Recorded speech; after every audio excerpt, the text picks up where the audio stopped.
अस्सलाम वालेकुम स्टूडेंट्स, जैसे कि आप सब जानते हैं कि मैंने पिछले वीडियो में आपको कहा था कि इंडेफिनिट टेंसेस यानी present, past and future indefinite tenses, in tenses का इस्तेमाल इंग्लिश लैंग्वेज में 100% में 70% होता है। ये तो मैंने आपको बताया। तो आज हमारे पास है पास्ट इंडेफिनिट टेंस। तो सबसे पहले पास्ट इंडेफिनिट टेंस का मानी क्या है? पास्ट इंडेफिनिट टेंस का मानी है फेल माजी मुतल्लक।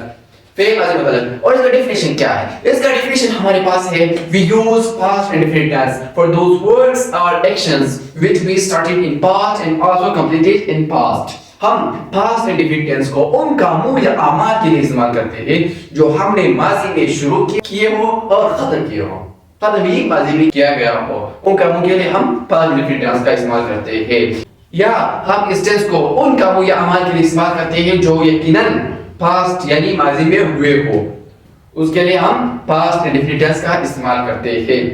और उसके बाद इसका जो उर्दू पहचान होता है, उर्दू पहचान क्या है? अगर किसी उर्दू सेंटेंस के आखिर में था, ती, ते, अलिफ, ये वगैरह वगैरह इस्तेमाल हुए हो, उसको हम कौन से टेंस में कन्वर्ट करेंगे? उस सेंटेंस को, उस उर्दू सेंटेंस को हम पास्ट इंडेफिनिट टेंस में कन्वर्ट करेंगे। अब इसके बाद हेल्पिंग वर्ब। हेल्पिंग वर्ब क्या है? इस टेंस का हेल्पिंग वर्ब है डिड। डिड इस टेंस का हेल्पिंग वर्ब है। जैसे कि मैंने आपको बताया था कि हेल्पिंग वर्ब हमें किसी सेंटेंस में टेंस दिखाता है कि ये प्रेजेंट इंडेफिनिट टेंस है या पास्ट इंडेफिनिट टेंस है या प्रेजेंट कंटीन्यूअस टेंस है या प्रेजेंट परफेक्ट टेंस है या प्रेजेंट परफेक्ट कंटीन्यूअस टेंस है, यानी ये हमें किसी सेंटेंस में टेंस दिखाता है। और इस टेंस का हमारे पास हेल्पिंग वर्ब है डिड। और याद रखिए कि हम पॉजिटिव सेंटेंस में, पॉजिटिव सेंटेंस, क्या हम पॉजिटिव सेंटेंस में हेल्पिंग वर्ब का इस्तेमाल नहीं करते हैं। पॉजिटिव सेंटेंस में हम सेकंड फॉर्म ऑफ वर्ब इस्तेमाल करते हैं, कंजुगेटेड फॉर्म, वर्ड का conjugated form, second form of verb, second form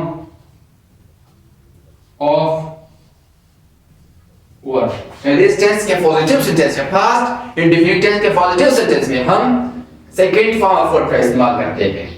for example, I spoke English, मैंने इंग्लिश बोला। I tried to object, मैंने एतराज करने की कोशिश की। यानी हम इस टेंस के पॉजिटिव सेंटेंस में सेकंड फॉर्म ऑफ वर्ब का इस्तेमाल करते हैं।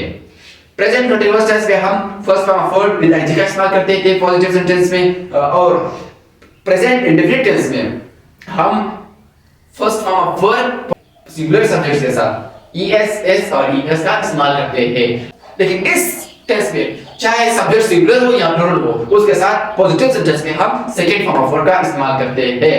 इंटरोगेटिव और नेगेटिव सेंटेंस में हम हेल्पिंग वर्ब का इस्तेमाल करते हैं। और डिड सिंगुलर सब्जेक्ट के साथ भी इस्तेमाल होता है और प्लूरल के साथ भी डिड का इस्तेमाल हम करते हैं। आपने अपना कांसेप्ट ऐसा बनाना है कि helping verb is not used in positive sentence, but helping verb is used in interrogative and negative sentence। और अभी मैंने कुछ एग्जांपल्स लिखे हैं। फॉर एग्जांपल, सबसे पहला हमारे पास एग्जांपल है he tried to object, उसने एतराज करने की कोशिश की। अब इस सेंटेंस में हमने क्या लिखा है? tried second form of verb है।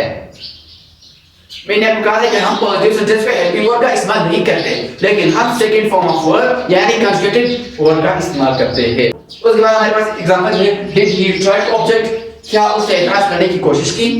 अब इस इंटरोगेटिव सेंटेंस में हमने फर्स्ट फॉर्म ऑफ वर्ब इस्तेमाल किया है कि did he try to object. Try हमारे पास फर्स्ट फॉर्म ऑफ वर्ब है। और इसके बाद हमारे पास है he did not try to object, उसने एतराज करने की कोशिश नहीं की। अब इधर हमने फर्स्ट फॉर्म ऑफ वर्ब इस्तेमाल किया है नेगेटिव सेंटेंस में, लेकिन हम इस टेंस में हमने डिड यानी हेल्पिंग वर्ब का इस्तेमाल भी किया है।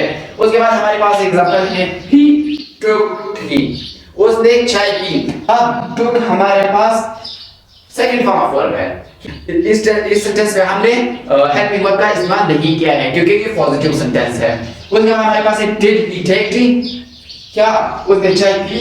अब इस सेंटेंस में हमने फर्स्ट फॉर्म ऑफ वर्ब का इस्तेमाल किया है और हेल्पिंग वर्ब का इस्तेमाल किया है।